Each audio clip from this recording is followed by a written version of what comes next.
Hey, you've made it to Spry Space, where people managing social media accounts come for community. This year, our focus is social media for good. Together, we can work to make social media a landscape for healthy online communities to grow. Sound good? Then come along with us on the Spry Space podcast, where we share what we know, learn what we don't, and strive to make social media better for us all. Welcome, everyone, to the Spry Space podcast. I'm Lacey, and today we are continuing to honor Mental Health Awareness Month with a focus on social media mental health. I've got two wonderful, wonderful people with me. One is Adrienne. Hello. And we've also brought you Alayna Brinton. Alayna is a licensed independent clinical social worker. She's founded two clinics. One is Anchor Point Counseling, and the second is a nonprofit mental health walk-in clinic called Blue Mountain Health Cooperative. Alayna sees the ever-increasing need for mental health care and is working to create environments that move people quickly into the services they need through the integrated care systems established at her nonprofit. Alayna, welcome very much to the show. We're so grateful to have you here. How are you doing? I'm great, and I'm grateful to be here. I love talking about mental health and all of its facets, so this is really exciting. Good. For those of us who have been to some form of counseling or are thinking about it, I hope this is a nice little piece for us to all kind of think about our mental health, where we're at, and how social media kind of feeds into that. So before we get into the really big meat of our conversation today, I want to ask you, is there any piece of social media content this week you saw that brought you joy? Yeah, I think the biggest thing that has brought me joy in the last week is how I utilize social media to foster my connections with real people. Okay. And my best friend and I utilize GIFs to send each other love every day. And so it's a demonstration, I guess, of how well she gets me. And they're hilarious half the time. And, it's also a message just to say I'm thinking about you and I love you and I'm here with you today. And so I can't narrow it down necessarily to one thing that has brought me joy, but it's always on a social media platform because it's quick and it's easy. So I would say that that's something that brings me joy daily, actually. I love finding the perfect GIF, to send to somebody. I had a friend who is just chronically judgmental. Okay. Especially like in the car and like just judging everybody on the road. And like, we would call it the hammer of judgment. And I'm like texting him one day and I'm like, listen, you need to put the hammer down. And then I found this GIF of Thor hanging up his hammer like on a coat rack. It was just perfect. And see, those are the things that actually I feel like this is the way that we can utilize social media in a way that builds really beautiful connection, because it lightens those things that that's kind of a sharp edge. And that's exactly the way my best friend and I are utilizing social media, because half the time it's about, maybe the less pretty sides of each of us that we're sending those gifts back and forth about, but at the same time, the underlying message is I'm here with you, I see you, and I love you. Mm-hmm. If I could butt in here for a second, I will say a little bit of background. I know Alayna actually from high school, and one of the reasons why I wanted you on the podcast was because we're Facebook friends. And before this last year, but especially this last year, 2020, when it was just pure chaos, everybody was tearing each other apart over the COVID, over the election. And Alayna and I come from a conservative part of the country, but there's lots of us that live in other parts of the country that have different views. And so you know how those conversations on Facebook can always just like devolve into awfulness. And Alayna always brought it around, at least in your conversations that you would start. I noticed that even though you might have a difference of opinion with somebody, it was just so healthy. And so that's why I really, now I associate you with mental health care, not because I really knew your background. I just saw that. And then I was like, oh, that's what she does. And then we were doing this podcast and I was like, I know the person. So yeah. Well, thank you. And I actually, that's why I was really excited about getting to talk about this, is because I think I think that we have to be really mindful, I mean, in our day-to-day lives, but especially on social media, about what we're putting out and what we're taking in, because it is so easy to get caught up in those traps of devolvement into chaos and sadness and, all of those other really nasty things where instead of being socially connected, which is what really this was supposed to be, was a platform of social connectedness, it's a platform of social disconnectedness. Mm-hmm. And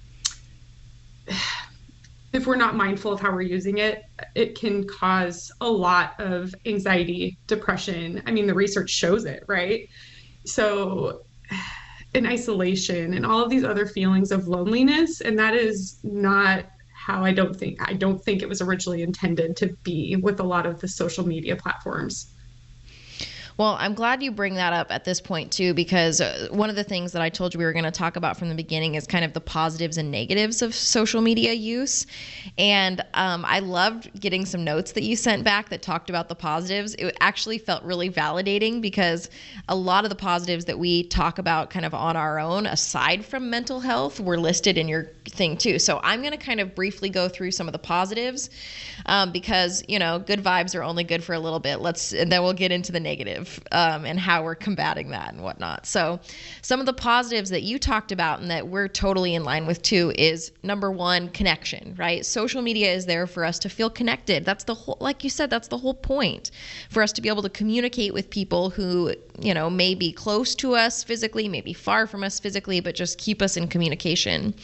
Find new people to connect with, promote worthwhile causes, find an outlet for your creativity and self-expression. That's so huge. You see this TikTok explosion that's happening with everybody getting to express themselves in these little micro pieces of content that they're putting out.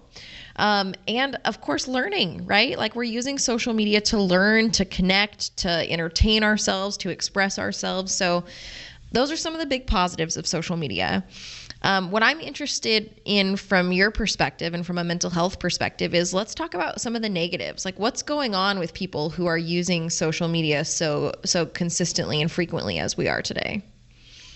I think it all goes back to being aware of your use and the intention behind your use. And this came out of when I was kind of researching on some of the more recent studies.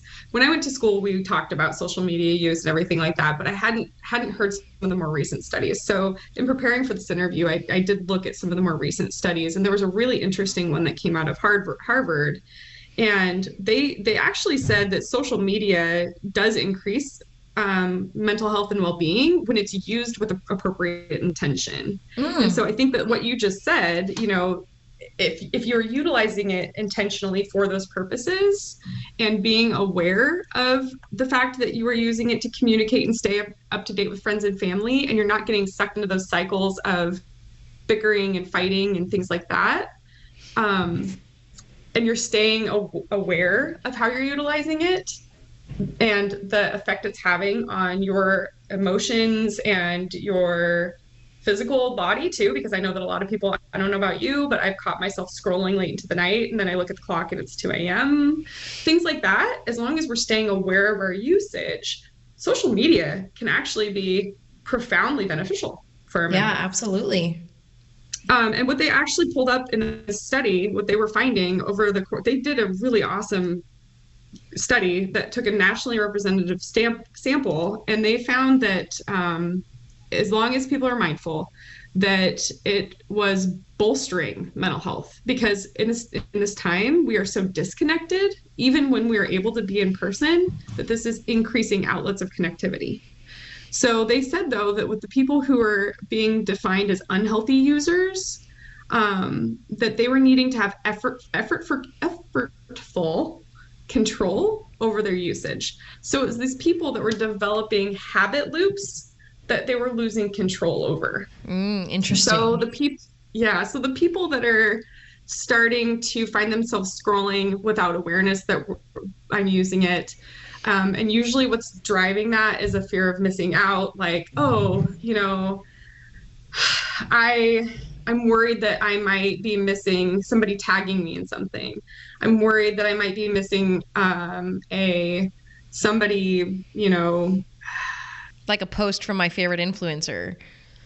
yes, exactly. I Mm-hmm. might be missing an update. What's happened since I last checked? Or, or even utilizing it to deal with feelings of boredom or loneliness when we're not necessarily using it to check on a specific relationship I have with somebody, but I'm using it to fill a void. So I want to go back to this idea of just like any organ in our body, like our brain responds to what we put in it. So if I put a bunch of sugar into my body might like it for that moment, but over time, my body is not going to like it.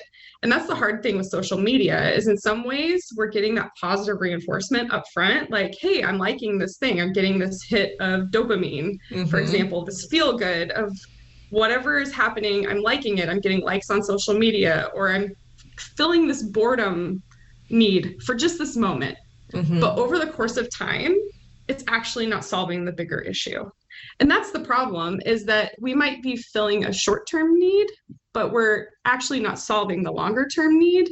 And that's where these habit loops can start coming in that build longer-term habits that are negative for us. It reminds me of these... it reminds me of, like, for me, I'm a person who really likes validation, right? I'm a words of affirmation kind of person.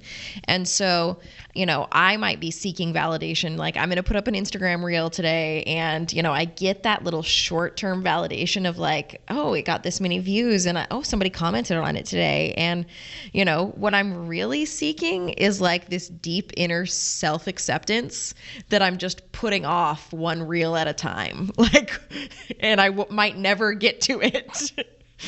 And that's really beautiful for you to recognize, especially for other people to hear you recognize, because I think that until we're very, very honest with ourselves as to what is the root that I am trying to fulfill here, we can't be honest with what our social media usage is actually fulfilling for us.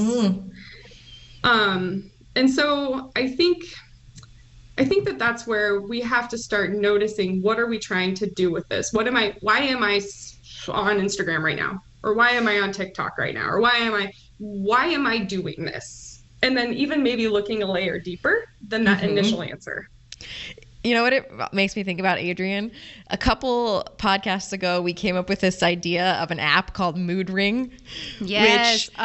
Which would be like a layer on top. Before you entered your social media, it would like pop up and it would say, how are you feeling? And so like well, you have to remember, you put your finger in the and then it biometrically reads your body temperature or whatever, your like pulse a mood ring rate.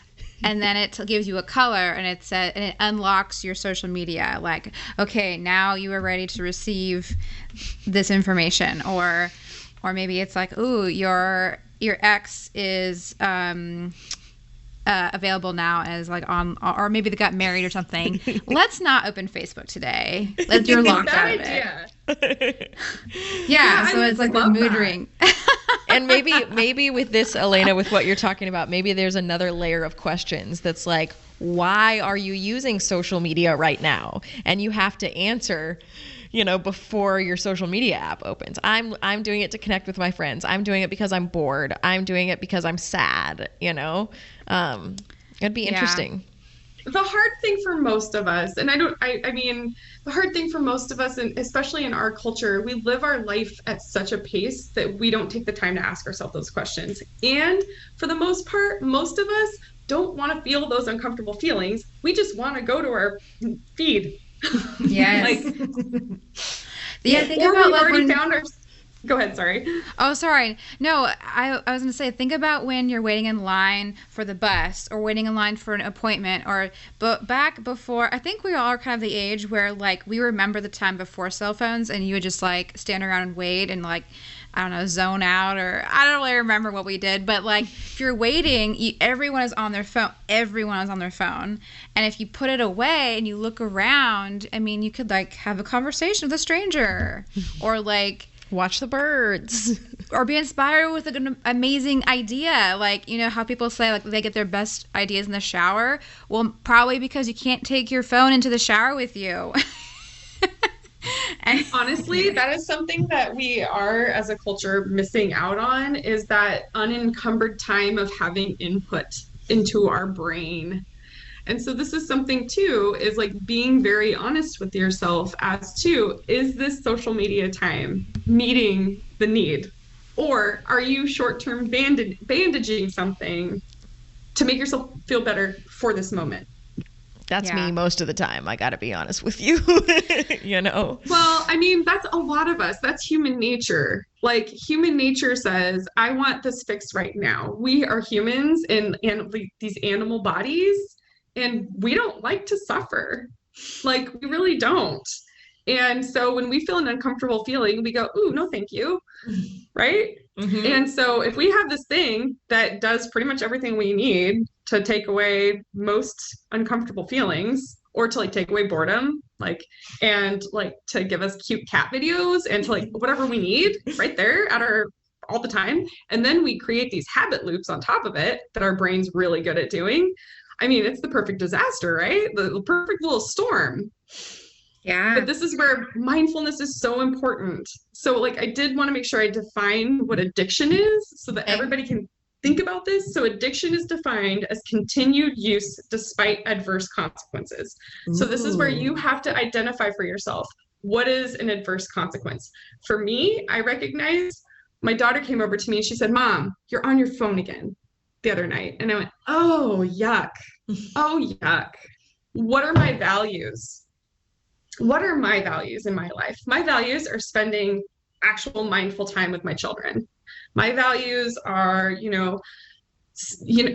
throwing myself fully into whatever it is that's in front of me and not being pulled away because I see my phone light up.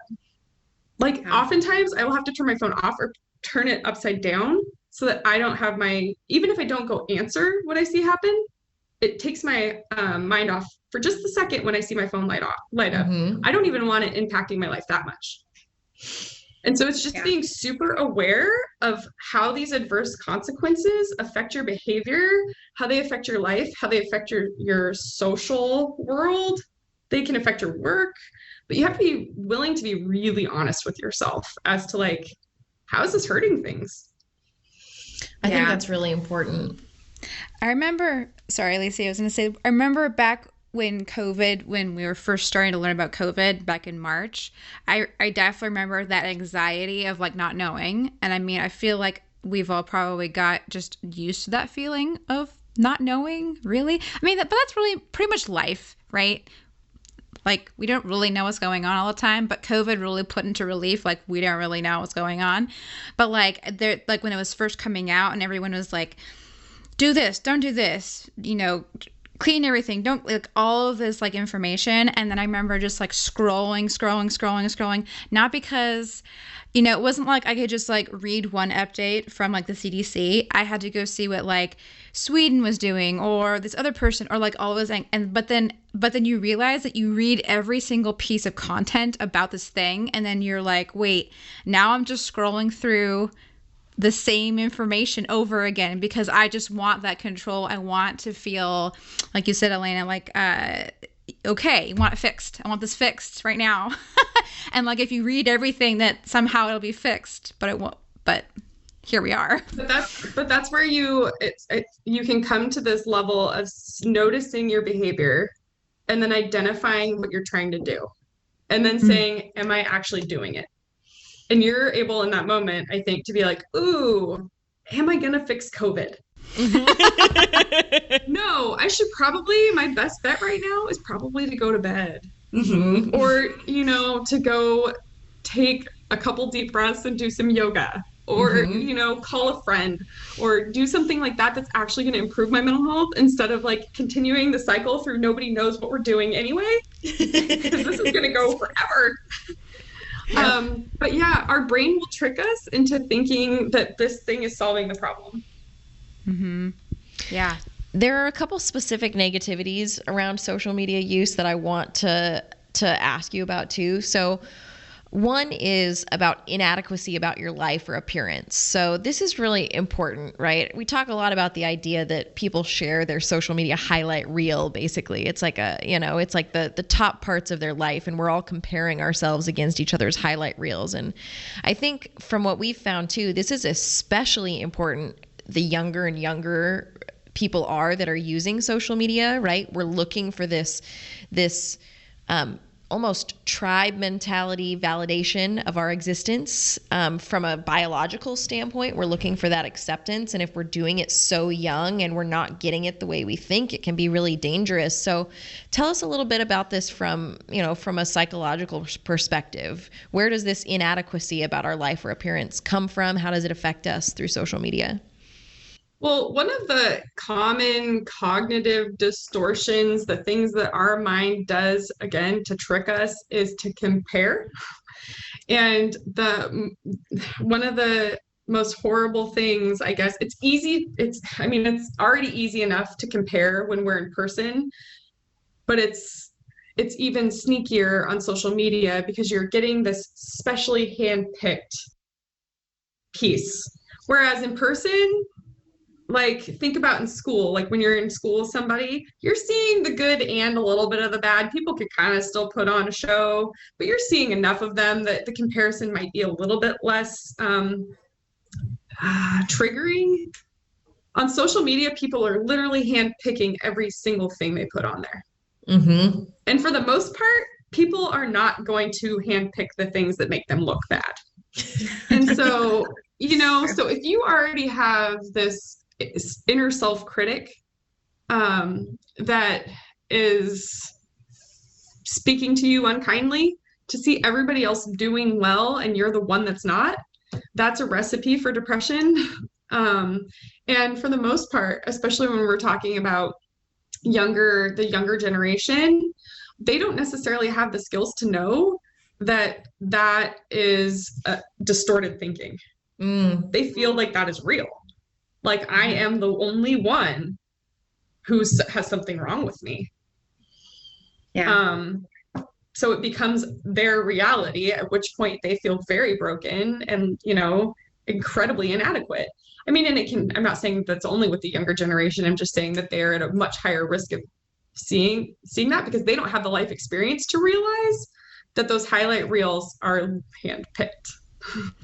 What's interesting about that is that growing up in the 90s and early 2000s, we'd see like teen magazines and Vogue and all these magazines, and like those were all airbrushed or whatever. And so I remember growing up and just feeling gross about myself all the time, and but recognizing that and growing through a few things of my own, and now I have been very selective about who I follow.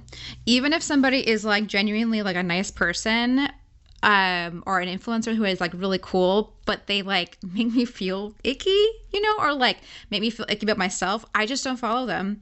I won't.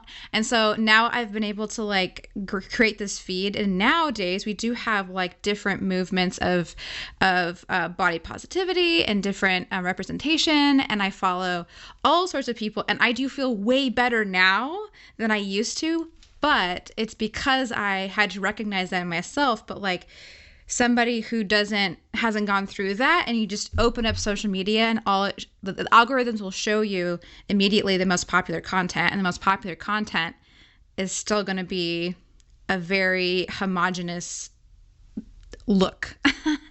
So yeah, and I think that something that you just said is really important, that you had to specifically seek out the things that were going to fuel you. Yeah. And that weren't going to just burn you up. Mm-hmm. Mm-hmm. It's true. And again, that goes back to being intentional about your use with social media. And I don't think kids necessarily, and teens, and even some young adults know necessarily how to do that. And so I think that this is something that actually has to be maybe taught, modeled, and hopefully even talking about it today will spread some education about how to do that in a thoughtful and mindful way, to say, what I put into my brain is really important, and it does create feelings for me. I am not immune. None of us are immune to what we put in our brain. It does create feelings. Everything that I am exposed to, my body, my mind, my psyche, is exposed to creates outcomes for me. And social media is a big one. I'm exposed to all these other humans, these thoughts, these feelings, and I need to be cautious about what I put in. And so it seems like you were cautious about picking people that lifted you up. And I think especially what was important to hear you say is your awareness of how it made you feel, right?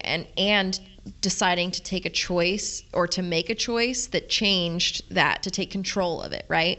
So like, I feel jealous or I feel yucky when I see this content, I can choose to unfollow, right?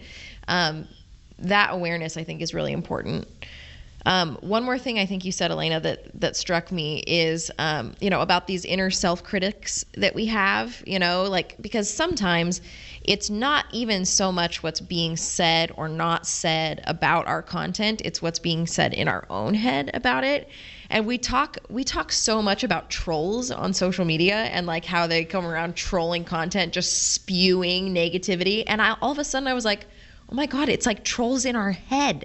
Like, how many of us have trolls trolling our own life inside our own head right now? Well, all of us have that troll. We just have to recognize when it's speaking. That's the thing. We all have some kind of an inner self-critic. Some of us just have it shouting at us. Some of us have it whispering at us, and only under certain circumstances. Like, all of us have some kind of inner critic. Like, there is I won't say nobody. There are some people that maybe have no self-critic, at which point that's a different diagnosis. But for the most part, all of us have that. And so you just have to be aware of when it's speaking and what that content is making you feel like.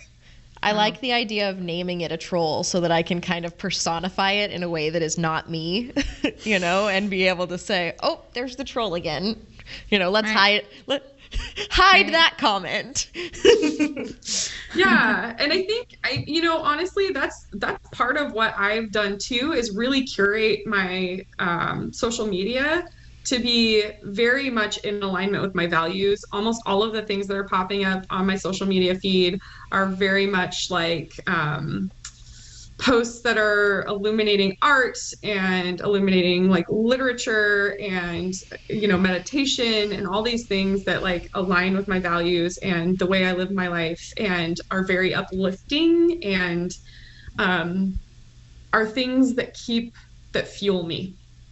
I don't necessarily go on social media because I want to see the most recent political argument or things like that. And clearly, as Adrienne said earlier, there are some that clearly I end up seeing or getting involved in, but it's not everything I do. I try to do out of love because that is the core ethic of my life.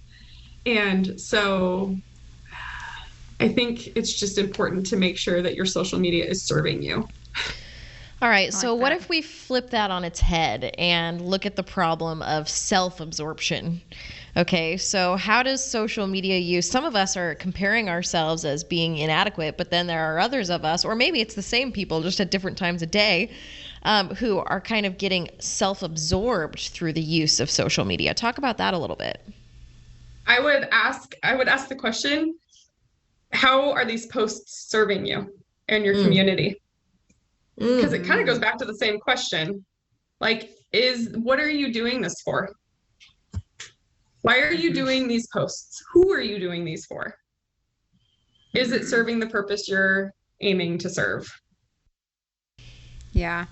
And I think that, like, that's really interesting to say that, because sometimes I follow people because I like their photography style, and I think I like their style, I like this, I like that, and then over time I actually a few influencers who I thought were really cool. They are really cool, but over time, I mean, influencers serve different purposes. They influence in different ways. They make money in different ways.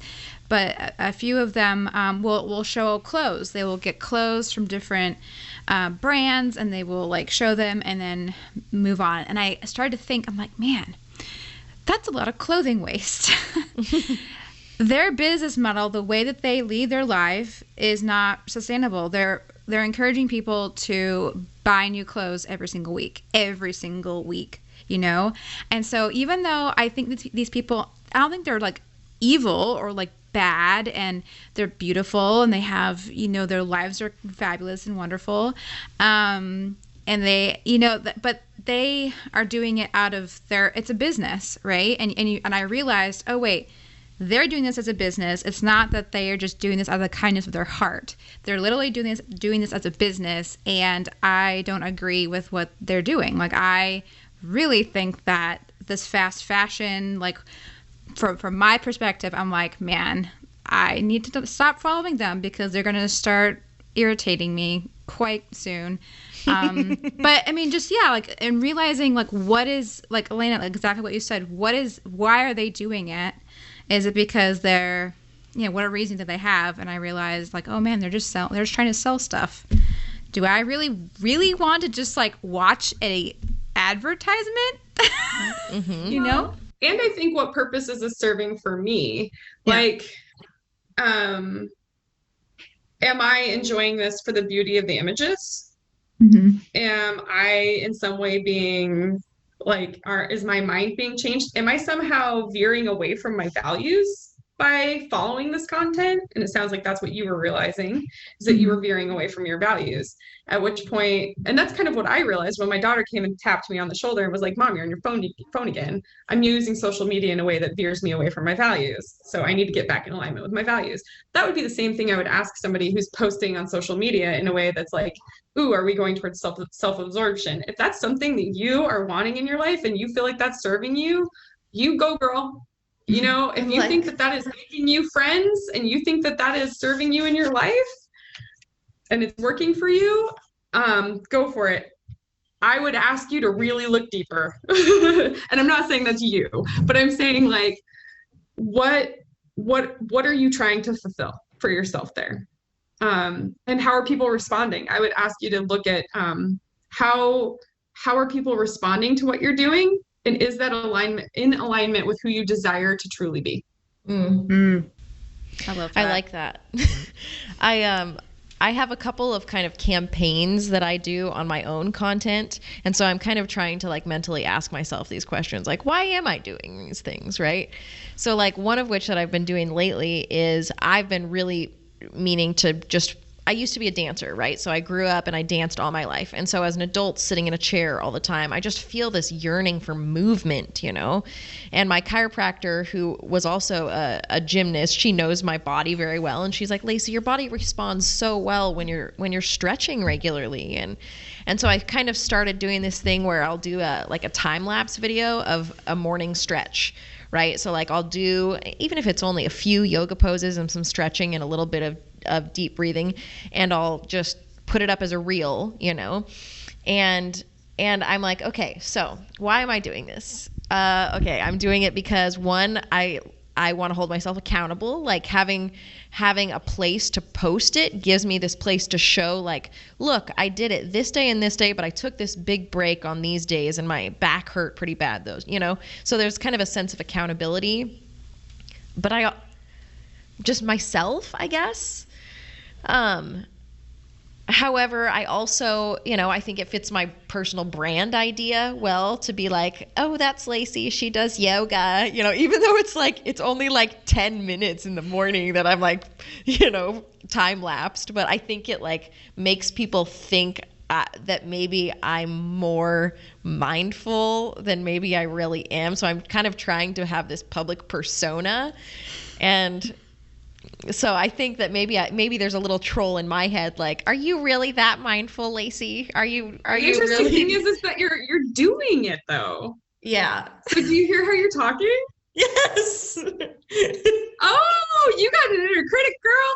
So the interesting thing here too is that, like, I'm already hearing too that you're doing this podcast, and it seems to me like you like to educate people. Yes, I'm wondering very how much. much you do is that, like, you're like, look at this thing, I want to show you. Mm-hmm. And I guess you're right. I have had a couple people comment on them and be like, man, I should really start doing some of this soon, you know? And like, I think that is the purpose too, you know, twofold. But I do think that I judge myself a little bit on like, what are you trying to look like, Lacey, doing this? What persona? You're allowed to. You are allowed to. I think you're not giving yourself permission. Ooh, this is I fun. like this. It's a good uncomfortable. Yeah, it's interesting. And this is where I think you have to, if you're uncomfortable, that's great, because that's where I think that the root of the question lives, right? And this is where we have to look at those moments where, for example, Adrian was getting uncomfortable with like, what's happening for me looking at this content? And you're like looking at how you post and you're getting uncomfortable. And that's where we have to look that straight in the eye and say, what's happening for me? Am I having fear of missing out? Am I dealing with intense isolation? Is that why I'm using my social media? Am I depressed? Am I anxious? Is that why I'm using social media?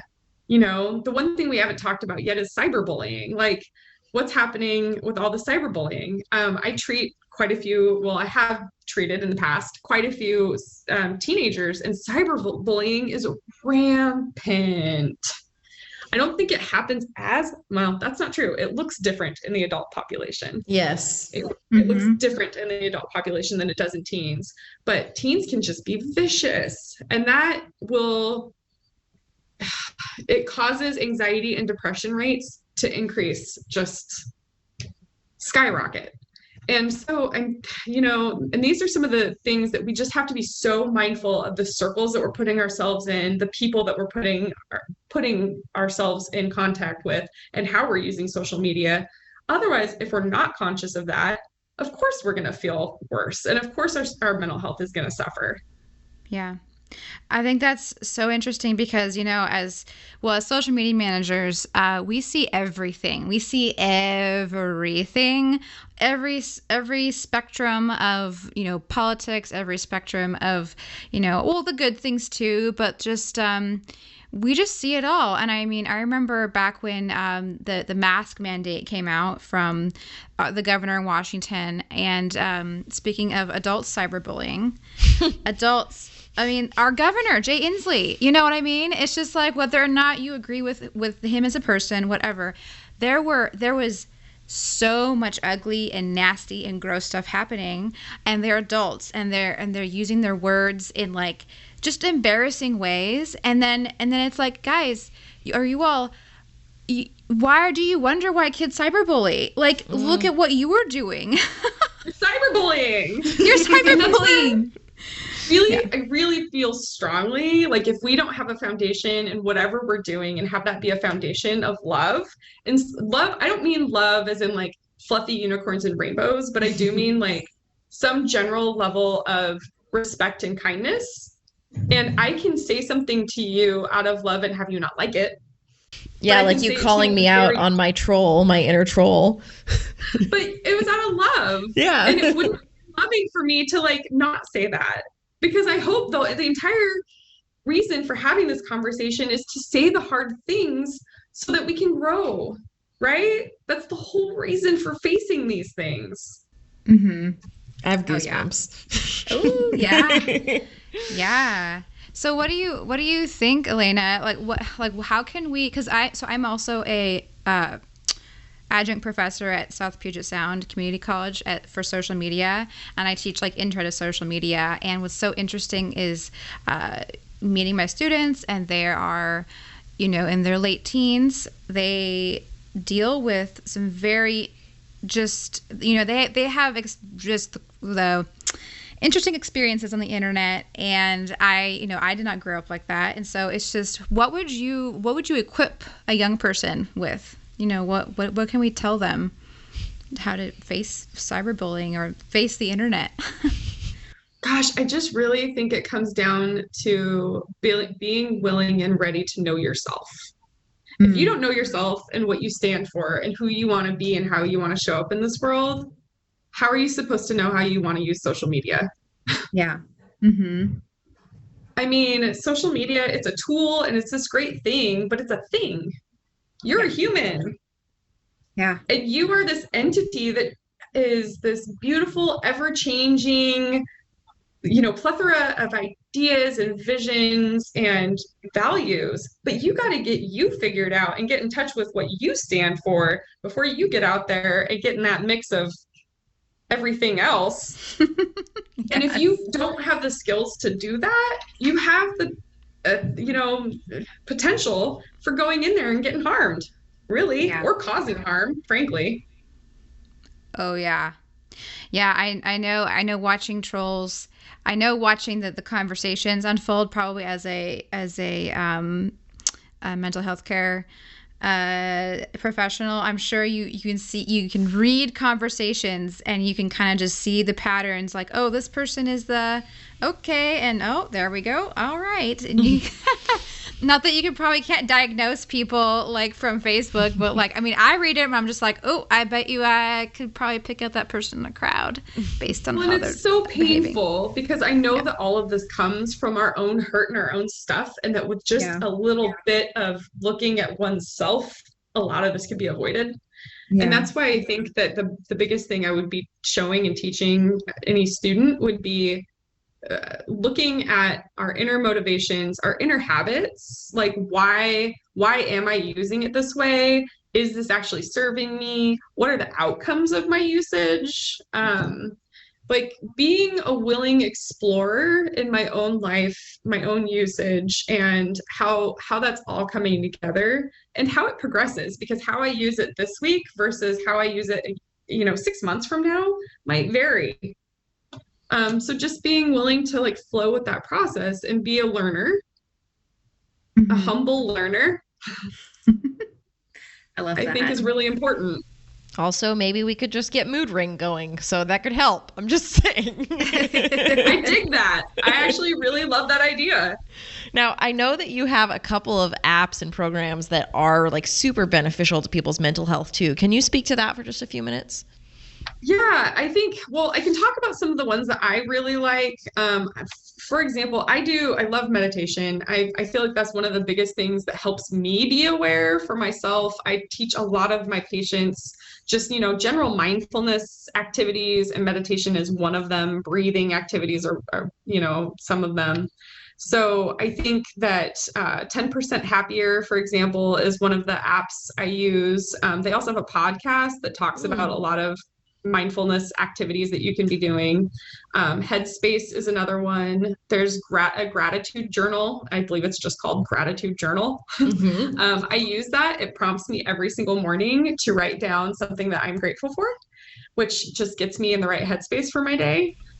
Mine would be snacks every day, every morning. I'm like, I'm just so grateful for Pringles, like thank It's goodness. snacks again. Humans were really actually pretty simple. I love it. The other one is Gottman's Love Nudge. I really like that for relationships. It's a good one if you have a partner or a husband or a wife or whatever. It actually, you can connect it up with your spouse, and it gives you little reminders throughout the day or throughout the week to do something special for your spouse, or like, it's really cool. Does it like sync up with your love languages and stuff too? That'd be cool. It does. It does. Ooh, I like it. It's really cool. And it's got like these card decks. It's got all sorts of really cool stuff on it. Gottman's work is amazing. So, but yeah, I like anything that can be used to improve my mental health or the health of my relationships. So that's always pretty much what I'm looking for in an app, or silly cat videos. I love that. Well, this is so enlightening. I feel like we could like bring you back at some point and do an entire podcast on cyberbullying and like dive into some of the things that youth are experiencing and some of the things adults are experiencing and how we navigate some of that. So I don't know, think about that. We'll maybe tap you in the future for that. That'd be really interesting. Yeah, I'd love to. I think it's a huge issue right now. So I know you spoke to it a little bit as we talked, but I always like to close with putting the mirror back on you and asking you about how your relationship is with social media. So you know all the right things, and you know how it works and why it works, but how are you doing with it? How's your relationship with social media? I think that the biggest thing that gets me, I get fear of missing out pretty bad. And I was actually reflecting on that because I knew this question was coming. I was reflecting on that. And the thing that gets me is so I have two business pages and my personal page. And one of the biggest drivers for me is the fact that both of my business pages have like a time thing that will tell everybody in the world how fast I respond to messages. And for me, that really drives me. Like, I want my business reputation to be good, and I want to be seen as, a responsible steward of my businesses. And so this goes back to that inner critic in me, right?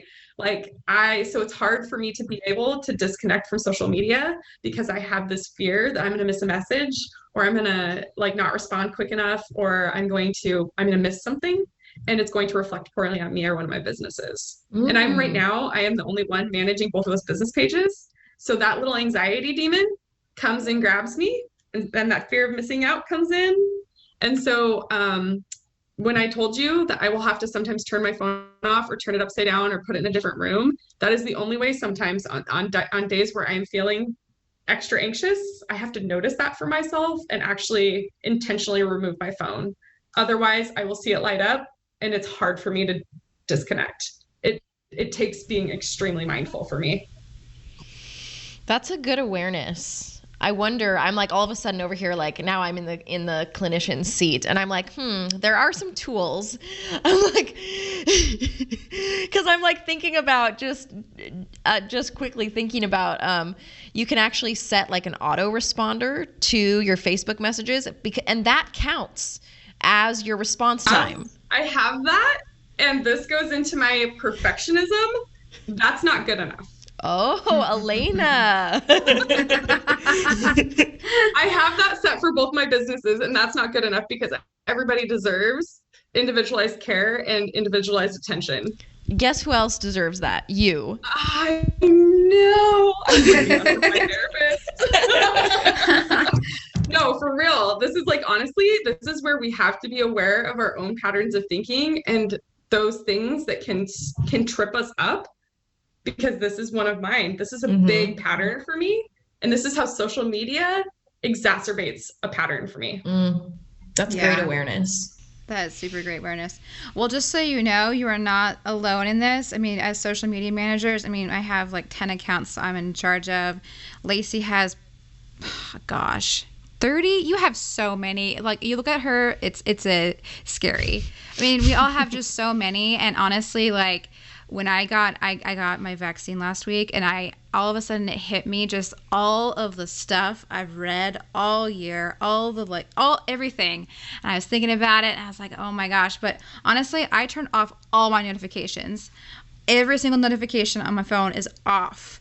And it's because when I'm on my computer, that's when I deal with it. When I'm off my computer, I don't look at it. So, but yeah, we all have to like choose different ways of managing it. It's and you know what your priorities are. So, but I like that a lot. Really good boundaries to have. And I think that's I thought having like my 3 was bad. Hearing that, and you guys are still like smiling and sane is. It's because we turned off our notifications. That's amazing. I just see them ding, and I'm like, ah. I know.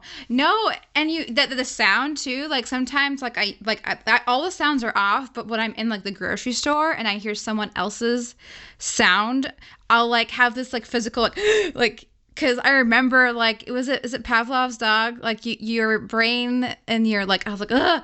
I'll be thinking about, some terrible, a typo that I published or something. I don't know. It just brings in all this like all these mistakes that I've done and thinking cortisol, oh my gosh, cortisol. Yeah, somebody's commenting or somebody is going off about masks. Or isn't that funny though how you guys like you both have said, and I've acknowledged that like that sound alone, we know what that sound means and we know what it does in our body. Yes. Yeah, these are the awarenesses that I'm saying, that like teaching young people that, and teaching whoever is using social media, like when I hear that ding, I want to know how you feel. Like, is that immediate response in your body? Is that like a Oh, I wonder if it's my grandma commenting Yeah, a that's a positive good comment. point. Or is it, ugh? Yep. And if it's, ugh, then you need to question what you're doing on social media. Yep. I'm going to write that as our social media post for this week. Like, we're heading into Mental Health Awareness Month. What does your body do when you hear a notification? Yeah, it's serious because like your body will give you feedback as to what's happening in your world and in your life. And that's not just with social media, but with social media for sure. Everything. It's fascinating how our emotions and how the physical responses and our emotions are so tied. Because I can remember a time when a certain sound on my phone, I had a BlackBerry at the time. It was a boyfriend, an ex-boyfriend, and there was a time when every single sound was like happy, like oh yay, and then the inevitable, and then we broke up, right? And so then every time that sound happened, I felt this like dread, this like deep like chill in your down gut. my spine, like ugh. Even if it was like someone else, but that your brain and your body associates these sounds, and then even when it's like past that time, it remembers. And I was just thinking about that and just how we're like experimenting on ourselves. Well, that's the thing is it's not even just with sounds. I want you to be aware too, when you see someone posting and you immediately, before you even read what they posted, you immediately have that visceral gut response, you might need to unfollow them. You are so right. You're so right. Even people that aren't, bad. Or mean, but they just make you irritated immediately. Yeah, social media, a lot of people, or if you're choosing to keep them there, you need to be really clear with yourself why you're choosing to keep them there. A lot of people are peacekeepers. A lot of people are helpers. A lot of people are, oh, I can't rock the boat. I can't unfriend them. Then mute them. Right? Yeah. You need to get really clear why you are not allowed to be safe on social media. Why your body is not allowed to be relaxed and safe, and you are not allowed to create a space where you are able to communicate with people, connect with people, express yourself with people. And if you're not creating that space, no one's going to do it for you.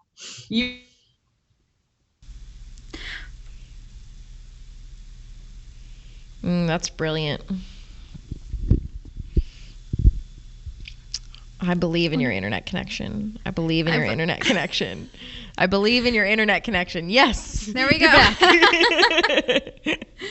She's back. Well, she is to us. Is she to Am I herself? back? Yes. Yes. That was fun. I was sending positive vibes to your internet connection. Yeah, I was like, oh no.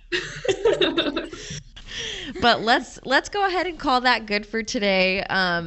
Alayna, thank you so much. Thank you for really taking the time to dig into some of this for us and with us, and looking at some of those new studies that are so interesting. I love proving right social media too, like with the right mindfulness and intentionality, knowing that it can be a benefit. That's like our entire mission at Spry is really being able to turn people into knowing and using social media for good. So thank you so much for your time and your energy and your effort with us here. We're so grateful.